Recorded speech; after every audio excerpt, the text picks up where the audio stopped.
Thank you for coming to this session today. We've had a theme of health to kick off the day, and now we're going to turn to oceans, as it's Oceans Day. So before our moderator, Lisa Friedman, climate reporter for the New York Times, comes onto the stage, just want to remind our virtual audience members to submit their questions on the broadcast stream, and we will try and bring them in to the room here in Glasgow. Lisa, over to you.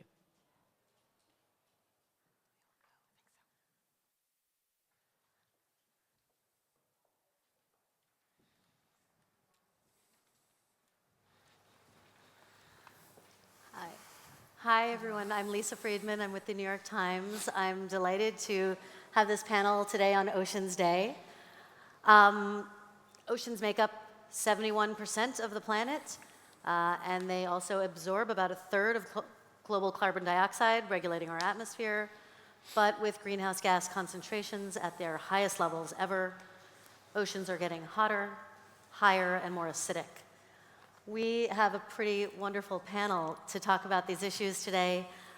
We will have with us Ambassador Peter Thompson, the United Nations Secretary General's Special Envoy for the Ocean. Thank you, sir. Will be joining us virtually, To my immediate right is Jacqueline Savitz, the Chief Policy Officer for North America at Oceana. To her right, Dr. Adrian Glover, Merit Researcher, Life Sciences Department, Natural History Museum in London. And last but not least, Audrey Choi, the Chief Sustainability Officer for Morgan Stanley. Ambassador Thompson, thank you for joining us today. Thank you very much. I'll take my branding down in a second, but not before everybody's had a good look at it, because we're all party to it. All our governments agreed to support SDG 14 back in 2015, runs through to 2030, conserve and sustainably use the ocean's resources. I love the mask. Tell us, sir, you come from the island nation of Fiji, the soft coral capital of the world, so you have a very personal connection, of course, with this issue. Could you set the stage for us? At 1.5 degrees, what does that mean for oceans, marine life, biodiversity, corals? What does it mean at 2 degrees? Well, I'm sure you're all aware of the IPCC report, which says that at 1.5 degrees we lose 70 to 90% of the tropical corals that currently exist today. And, we're approaching 1.5. At 2 degrees, the coral's pretty much gone. But, in terms of the doom scenario, everybody, I'm sure, is aware that WMO's report this year says we're still on track for 3 degrees by the end of this century, 3 degrees global warming. So you can see how urgent this is. Why is that important? You can't have a healthy planet without a healthy ocean. That's where 50% of the oxygen comes from. And can you have a healthy ocean without coral? I think not. 25% to 30% of the ocean's biodiversity is in coral reefs. So that's why it's important to us. Yeah. And so what's your mission at COP26? What do you want to see produced at this COP on oceans? Okay, basically I came up here for 3 things. One was to join the fight to bring down the GHG emissions. I think we're doing pretty well on this. I talked to Al Gore the other night, and he says this is a different COP. He's been to every COP, and that COP26 is different from all the others. Why? There's no more argument about, is this happening around the world? No, it's the discussion now is about what are we going to do about it. Everybody's into solutions.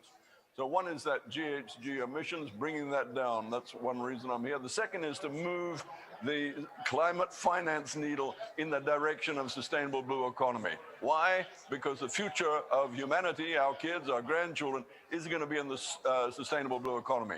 All the renewable energy we want, the new medicines in the post-antibiotic age, healthy nutrition, new kinds of food from the ocean, and so on. So that's the second reason, to move that finance needle, and that is happening. There's big money now going towards ocean issues such as saving coral. And the third reason is that I'm a grandfather, and I'm here because I think everybody has to be just thinking not about themselves, but about their children and grandchildren, because that's what all this is really about, because they're the ones that are going to have to live to the effects of this climate change that's coming. Yeah, absolutely. That's very powerful. And I want to come back to blue economy, of course. But Jackie, we were talking backstage about how even if you don't come from an island, from an ocean country, you come from an ocean country. Tell us a little bit about why addressing ocean health is so pivotal to tackling climate change. Well, thanks, Lisa. You know, it's interesting, we think about low-lying island nations, we think about polar bears, and we think about climate change, but really, climate change is affecting everybody right now. In the United States, we used to have 3 billion or multi-billion-dollar storms a year back in the 80s. In the 2010s, we averaged 12 billion or multi-billion-dollar storms, and already this year, we've had 18. And these are, you know, wildfires, hurricanes, droughts, floods, heat waves. The list is so long, and these are affecting people, everyday people today. And sometimes when I say future generations, I get some pushback because the truth is this is really about us. It's about our generation and our lives and the future generations. And so when we talk about solutions to climate change, what we have to also realize is that we are still creating the problem. And the obvious thing we need to do is to stop producing fossil fuels and using fossil fuels, oil and gas, and shift to a clean energy economy. And the ocean can really jumpstart that process because a lot of our fossil fuels come from offshore drilling, something we need to stop expanding. Fossil fuels are producing plastics, which is creating pollution for our oceans. We need to reduce the production and use of unnecessary plastics. And when we start doing these things, we can stop creating the problem and start solving it. That's great. And Dr. Glover, and Adrian, you've been examining biodiversity deep in the Southern Ocean and in Antarctica to understand how marine ecosystems may deal with future climate change. What are you finding? That's right, Lisa. What on earth is someone like me who specializes on tiny little animals that live in the bottom of the ocean doing a climate change conference? It's quite strange.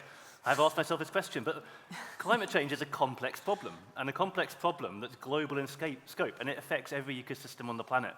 And I'm very, very fortunate in some ways. I've been one of those people that's been exploring for the last 20 years the deep sea of Antarctica, as you mentioned, the deep seas of the Pacific, places which are effectively wilderness regions that have not yet really been impacted by humans or even climate change. These places are quite buffered at the moment. They will definitely be impacted.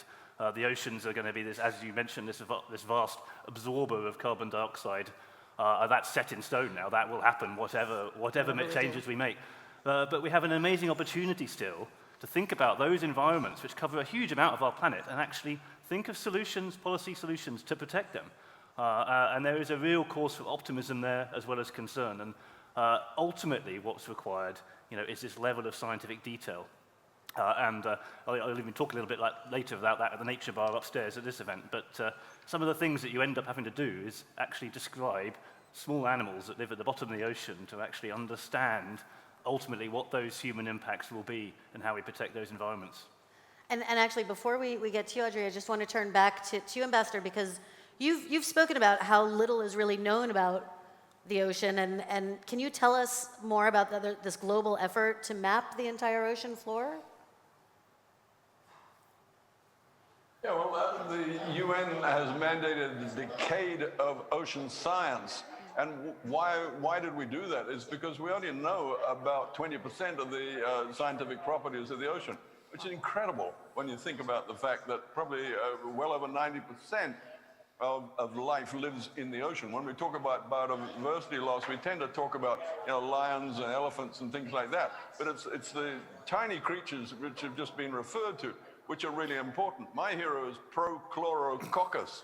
They don't teach about Prochlorococcus in schools, but they should be, because it's the tiniest photosynthetic organism on the planet, and it produces 20% of the oxygen in the biosphere. So, I think COVID has taught us that the little things matter. We're all connected. That's amazing. Audrey, one calculation you did has really struck me. You found that if you took all the plastic waste currently sitting in nature and turned it into one plastic bag, it would be large enough to literally bag the earth. Yeah. That's astounding. Tell us a little bit about what you're doing, what Morgan Stanley and the private sector are doing to address plastic waste? Sure. No, thank you so much. And yeah, we did that calculation, as you said, about taking the plastic waste and turning it into a bag to bag the earth, because we felt that so many people cared about plastic, but couldn't really dimension it, right? When someone tells you that there's 5 billion metric tons of plastic waste in rivers, oceans, and landfills, no one really has a sense of that. But to think about all that literally enveloping our entire planet, and probably even more troubling, if we continue with business as usual, you could double back the planet by 2050, right? So clearly that cannot be a healthy planet. And at Morgan Stanley, we felt like this was something that we really wanted to get involved in, because we definitely felt the issue of plastic waste was far more than just an environmental problem, right? Because if you think about the causes of it and the roots of it and how you could solve it, you have to look at the entire economy. You have to, as Jackie mentioned, look at using fossil fuels to create it, how we're using it, and then how we're disposing of it, right? And it can't be sensible for a finite planet with finite resources to take fossil fuels, turn it into something that we then use, in the case of a plastic bag, for maybe 12 minutes of active life, and then have it take 100, 20, 30, 40, 60, 100 years not to biodegrade, but to disintegrate into microparticles that then go into the ocean to be ingested by sea creatures and ultimately us, right? Already today, we're finding that something like 99 to 100% of the table salt that's ever been tested has microgranules of plastic in it. That, 90 some odd, depending on which region of the world you live in, 90 some odd % of tap water has plastic particles in it. Bottled water has more plastic in it, and on average, each of us ingests 5 grams of plastic per week. Wow. So that's about a credit card. So each of us are basically eating 52 credit cards of plastic a year, which I'd rather not, even though there's not yet long-term epidemiological studies as to the effects of that. So why Morgan Stanley would get involved in, though, is because we really felt like what it requires is this partnership. And as I love that the ambassador said, how we're all in this together, it really does require a partnership between not just consumers who care and who are going to use something other than the plastic bag or the plastic straw, but the consumer packaging goods industry, the fossil fuel industry, and municipalities, the people who manage dumps and recycling facilities. And we as finance have the incredible opportunity to work with all of those clients. So for us, we made this pledge to say, and granted, it's a drop in the ocean, but we said we will personally pledge that between now and 2030, we would do our part through financing to prevent, reduce, remove at least 50 million metric tons of plastic waste reaching the oceans. And what that means is doing everything like working with the World Bank to do the first proof of concept bond about 2 years ago, a $10 million bond to specifically align investors with reducing ocean waste to protect plastic waste and other things to protect oceans. Fast forward over the past couple of years, we've seen the likes of Starbucks, Pepsi, Coke, many household names saying, we are specifically going to go to the capital markets and tell investors that this bond is going to go towards investing in ways that we can be more efficient with plastic, reduce our virgin plastic, recycle more, and prevent more. So we really feel like this has to be a partnership between finance, industry, and consumers, and the public sector. Thank you. I want to turn for a moment to the blue carbon economy. May I just add a word on the plastic pollution? Yes. Firstly, I think we've suffered a terrible setback during COVID. I mean, plastic has had a real resurgence during the COVID pandemic. Secondly, don't underestimate the fight ahead. As we move away from fossil fuels for our energy, the big oil is turning towards the plastic industry for their future. So don't underestimate the fight ahead. Third point that I want to make on this is I'm shining a light on Nairobi, Kenya, UNEA, the United Nations Environmental Assembly, which meets in February, late February, March, which is where there is going to be a proposition, which I believe will be adopted because there's over 100 countries now that are supporting it, to begin a negotiation of an internationally binding treaty to stop plastic pollution of our planet. Actually, That's the real beginning of binding countries. Let's stick on that for a minute, actually, because Jackie, tell us what the fight ahead really looks like and who's on what side of this. Yeah, well, we're all on the same movement. side. I well, know that. Countries. I mean, where is the United States on this? Well, plastics, as Ambassador Thompson said, the oil industry, the petroleum industry is looking for its future growth. And the projection is that we're going to see a tripling of plastic production between now and 2050. So if you think our beaches are a mess now, they're actually going to look good compared to the beaches of 2050 if we don't figure out a way around this. And the problem is we've focused a lot on recycling, and that's important, but the idea is to think about that overflowing bathtub. You don't just run for the mop. First you turn off the faucet, right? And recycling is the mop. And we need to turn off the faucet, which is reducing the amount of plastic that we're even producing, putting into the market. And I know that's where you started, and I appreciate that. And we have to visualize a sort of a new vision for our world when it comes to plastic, where we have a reuse economy and a refill economy, almost like what we used to have when we used to get our milk delivered to our porch, right? So there are new startups everywhere that are starting to invest in this reuse economy. So there's tons of opportunity where you would, for instance, a company I think is called Izzo, where you can get reusable takeout containers, silverware and cup, and you get a credit when you return it, and then you get another one. These guys have already prevented 5 million containers from going to landfills, and nobody's even ever heard of them.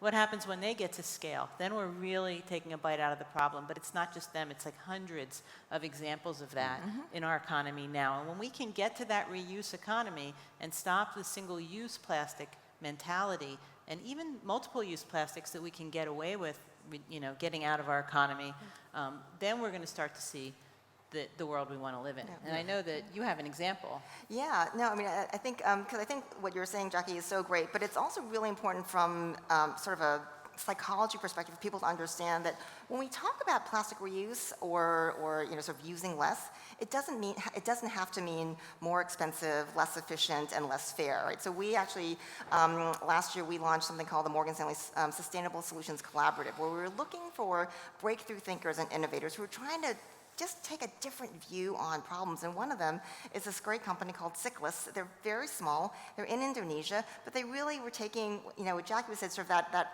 old-fashioned model of the milkman, but combining it with new technology to basically rethink the whole way that people in a rural community get things like shampoo and oil, right? So if you think, shampoo or soap or cooking oil. So if you think back, a number of decades ago, it was considered revolutionary to be able to sell penny sachets of shampoo or soap to low-income communities so they could actually have, the amount that they could afford. There was a couple things that were challenging with that, though. One is that if you bought a penny's worth of shampoo for one use, you were actually paying far more per ounce than someone wealthy who could go to a big box store and buy a 100-ounce gallon of it. So it wasn't actually that fair, but it was useful. Fast forward a few decades, we have billions of these plastic sachets littering the ocean and beaches and causing problems predominantly for poor communities. So this company, Cyclus, is basically saying, okay, let's go back to the model where we can come to your house, we can actually deliver what you need, but let's do a back to the future version, not just every week you get so much, but you could actually order on your smartphone, I need 1 ounce of shampoo, I need 3 ounces of cooking oil, and actually give you a lower per unit price. So we really just need to rethink how we can use modern technology to fit what we need and do it all in a circular economy, much more efficient way and a more just way. Let me ask you, Ambassador, who's doing it right? What countries or provinces are models on addressing plastic waste? Uh-oh, did we lose you, Ambassador? May have lost him. Oh, you'd like me to address it? Yeah. Well, I'll give you an example. I live in London at the moment. There's plastic bags everywhere. I go down to my shop. The first thing they ask me, do you want a bag? And obviously I say no. I used to go down to Nairobi a lot, and it used to be pretty polluted. Driving from the airport, plastic bags everywhere. They brought in a law which said no plastic bags. When you arrive at the airport, you see you get a $10,000 fine if you take a plastic bag off the plane into Kenya. Now when you drive from the airport into town, it's pristine. There's no plastic to be seen at all. So a big shout out to them. Why does a poor developing country do this when a developed country doesn't? I think one of the big problems here is that we are subsidizing, we taxpayers subsidize the oil industry when we should be penalizing it. There should be a levy on the production of virgin polymers for plastic so that the recycled polymer industry can get competitive. Instead, we're subsidizing the production of virgin polymers. It's human madness. You know, finite exploitation in linear ways of finite planetary resources. That's history. That's what we're throwing out. We're going to circularity as the way that humans are going to live on this planet. We have to recycle everything. It is a fairly tractable problem. We just have to stop throwing that stuff away. So that, I mean, understand that it's a complex pathway to get there, but it's obvious where you get to. But then you have other issues, such as fisheries, such as potential seabed mineral extraction, global ocean acidification, which are these like really, really broad-scale impacts. And we have to think about which one of those and where the trade-offs are, where we can establish, you know, biodiversity baselines to monitor and understand. So much of ocean conservation is hindered by the fact that you don't have satellites doing remote sensing of the seabed. You can't. Water is a very opaque substance. It's very hard to do quick surveys of what's going on. You have to have ships out there surveying. It's fair to say we do see at the moment places like the deep sea, the Southern Ocean, Antarctica. They are free generally from plastic pollution.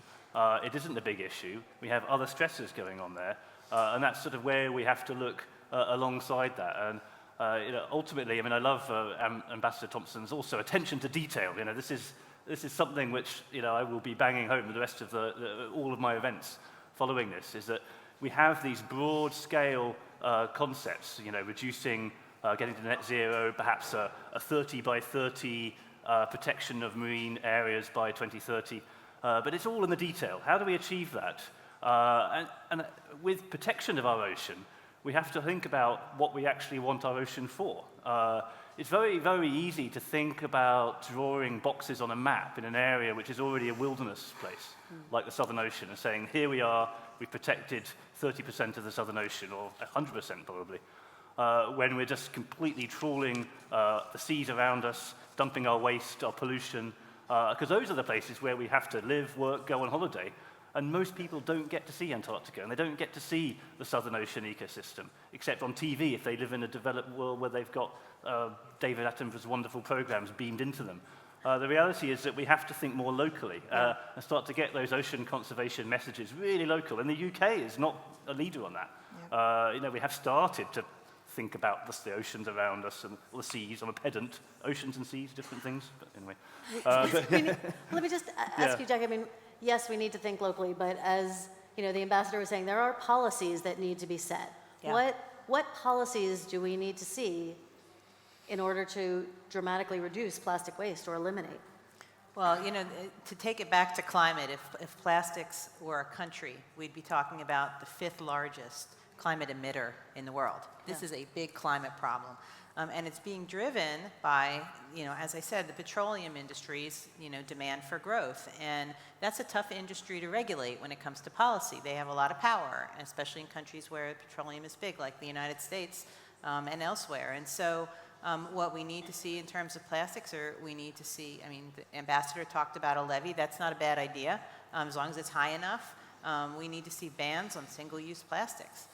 We need to see, you know, policies that punish people who continue to pollute. And there's a lot of policies being debated. Oceana's worked to pass a law in Chile that's comprehensive, that helps to reduce single-use plastics. We've passed one in Belize.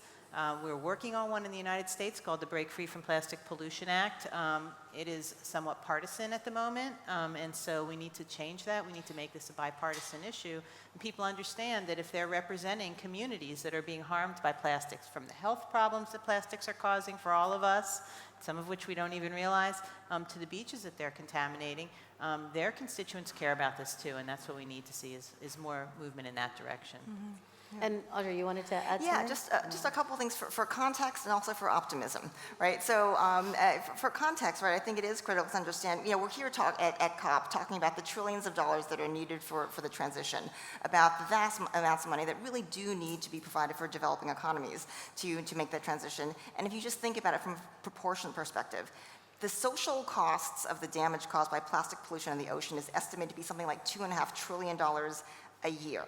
If you looked just at the cost of, as the ambassador said, of using those, you know, single-use plastic packaging for a few minutes and then letting it end up in the ocean, it's roughly $100 billion a year of economic folly of what we're doing. So if we could redirect that $100 billion instead of just wasting it and throwing it away, if we could turn that into solutions, right? But I do think that it's really important for us to also focus on the fact, especially since this is a business-focused audience, about the enormous opportunities. Right? Because I think too often when business or investors hear people saying ban this, stop that, tax that, it feels like it's all negative, when actually there's this enormous opportunity there. And just to give you one example, I mean, we actually launched a product for individual investors who wanted to align their money with making a difference in terms of helping protect the oceans. And we deliberately did it as a product that was $10,000 minimum investment. So you didn't have to be a billionaire to be able to do this. You didn't have to be able to, afford a ticket to space. You could take $10,000 from your retirement account. And when we introduced it, it became one of the fastest growing new product launches we'd ever put on the Morgan Stanley Wealth Management platform, bar none.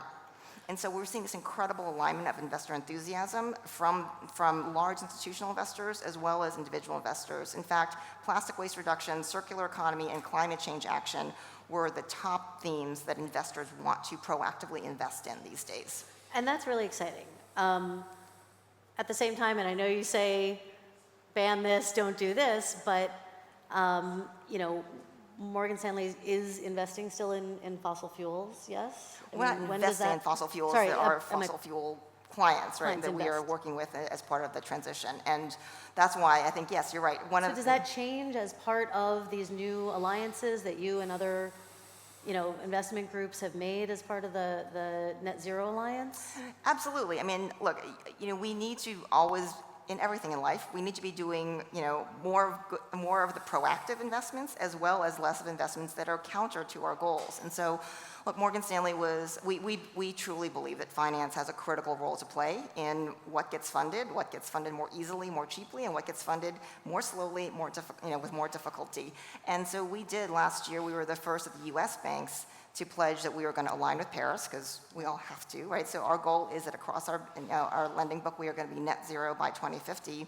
But we also firmly believe, 2050, right? We can all say 2050, but we're not going to get there unless we really make that much more near-term concrete. And so we have just, I'm losing track of days. On Wednesday, on Finance Day, we did announce our 2030, our first set of interim targets, where we will specifically be looking at reducing the financed emissions in our book. And so I think we all need to really collectively get around the notion of, first of all, of course, financed emissions matter.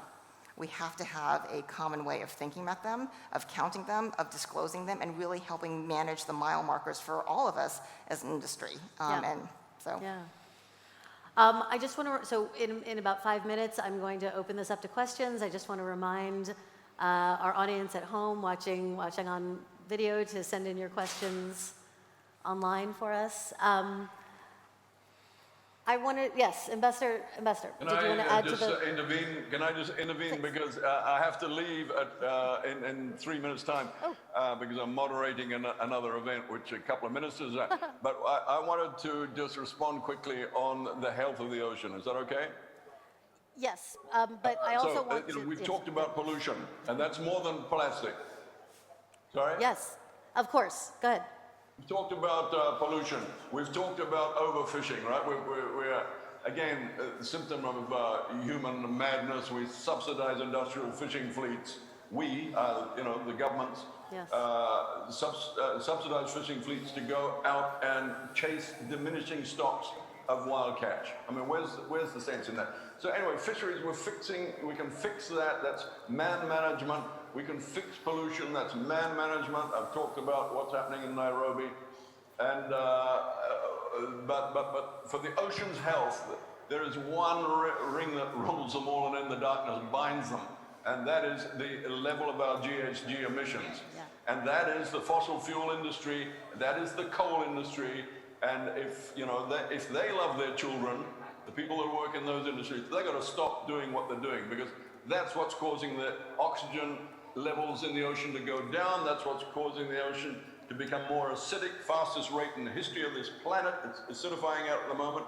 And that's why the ocean is warming and life is leaving the tropics, and why sea levels are rising. And, it has to stop. It's the GHG emissions and it's the fossil fuel industries. Let's just be clear on that. Before you leave us, sir, let me just ask if anyone in the audience has a question specifically for the ambassador or online. Okay, well, we appreciate you being here with us for most of the panel, and thank you so much for your work. I did want to, before we got to questions, just turn to this idea of the blue carbon economy. I'm going to start with you, even though I know you're not a fan, Jackie, but explain what it is, and then what your thoughts are. Sure. It's not that I'm not a fan of it, obviously. Okay, it's very important component of our climate discussion, and it has to do with how we essentially reduce carbon in the atmosphere by bringing it into the ocean in healthy ways, whether we're building mangroves, which are forests of trees that are made of carbon.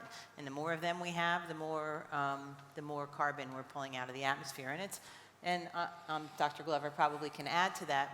The idea is essentially we kind of rebuild nature, and it helps us solve our problem, which is super important. Yeah. And I think the only thing I would caveat that is by saying that we can't keep creating the problem and thinking, oh, we're just going to keep generating fossil fuels, and somehow the mangroves are going to save us, And it's not just the mangroves, it's algae and it's phytoplankton. We have to also stop, you have to turn off the faucet on that too. So at the end of the day, there's one main solution. You gotta focus on the fossil fuels, and that's why we focus on offshore drilling. That's the ocean-based fossil fuel. And we are drilling so much in the United States right now that drawing a line in the sand now doesn't mean we won't have oil. It just simply means we don't keep making the problem worse. And that's something that we've been very focused on and been very successful on in the United States. And we're hoping with the Build Back Better Act to actually get permanent protection against expanded offshore drilling if Congress can get that thing done. Thoughts from either of you? I would agree with that. And I'm a skeptic as well of that to some degree. Of course, the ocean buffers climate, but it's carbon dioxide just getting absorbed directly into the ocean and acidifying it. So that's where the majority of the carbon dioxide goes. I don't think, sort of trying to link this idea that we need to make our ocean ecosystems healthy for many, many, many reasons. 20% of the protein that we eat comes from our oceans. There's a whole host of reasons why we want to have healthy oceans.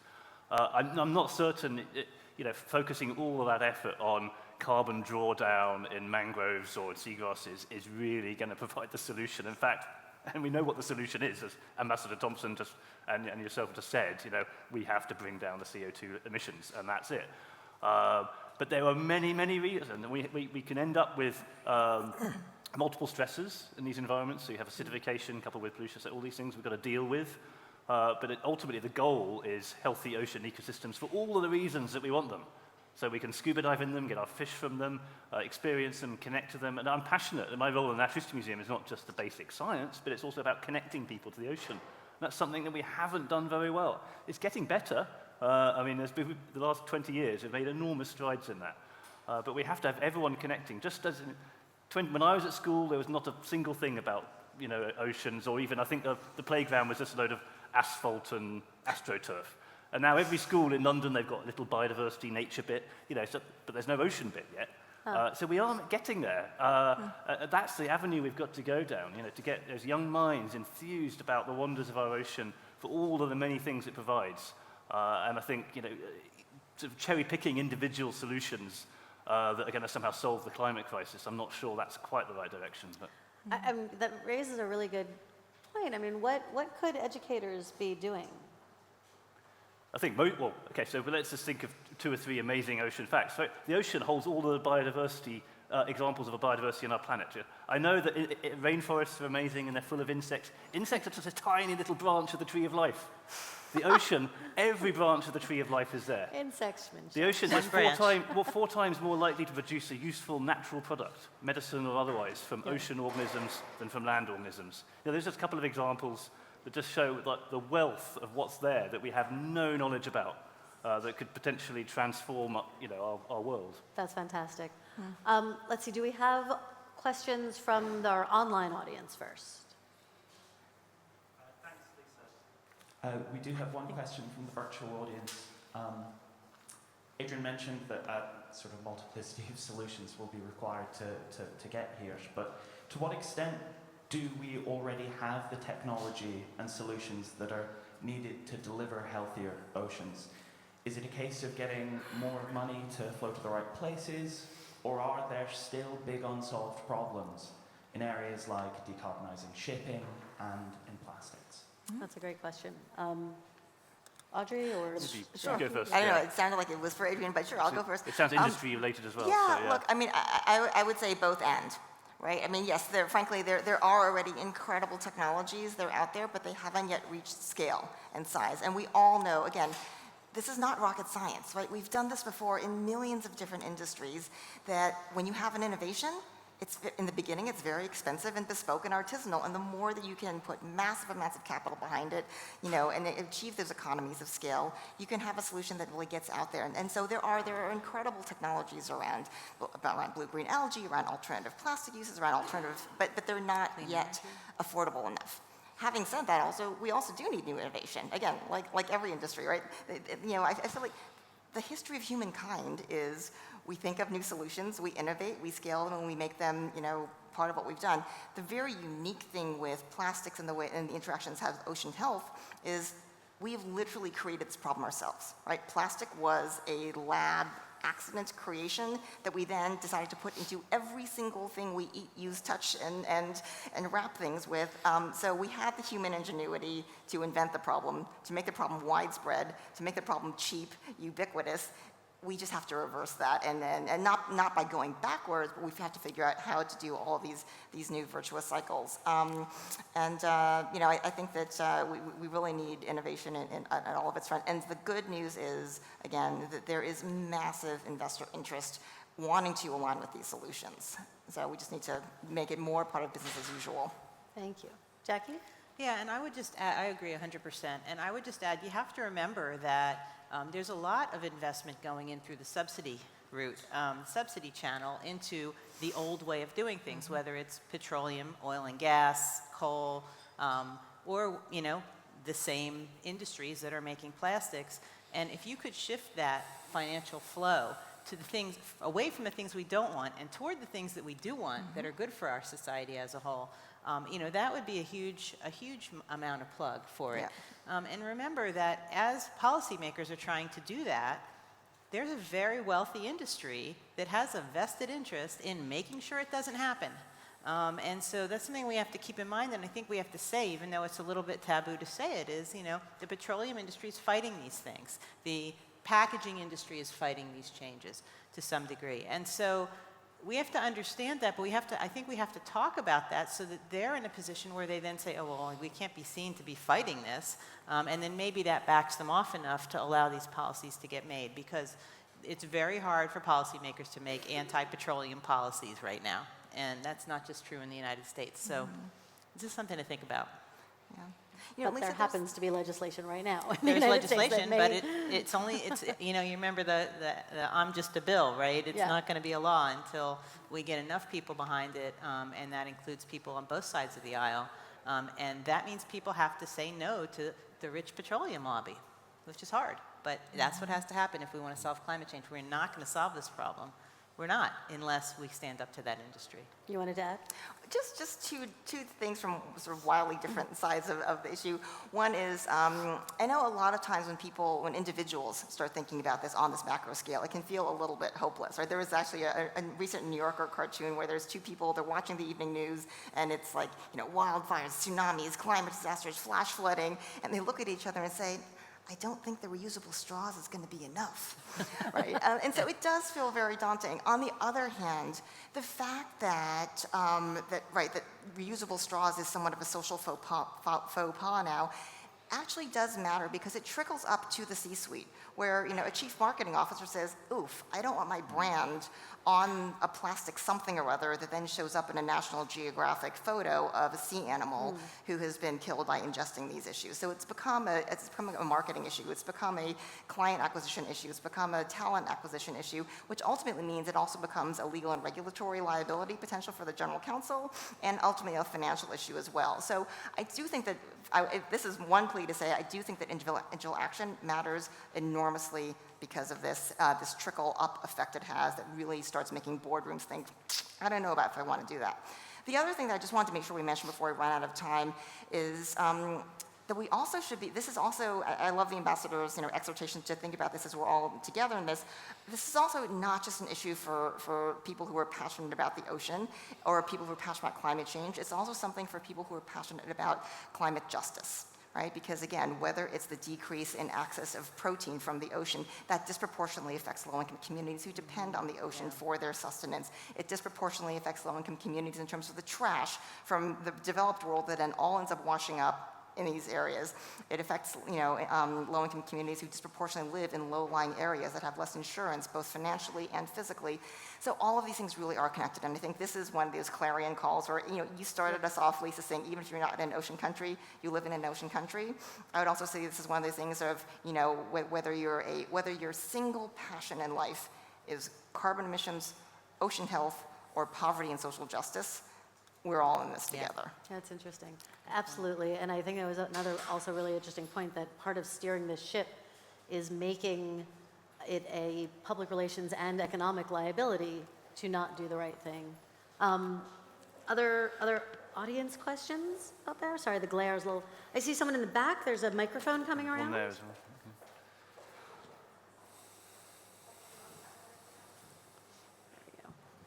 And if you could state your name and where you're from as well, that would be great. Hello.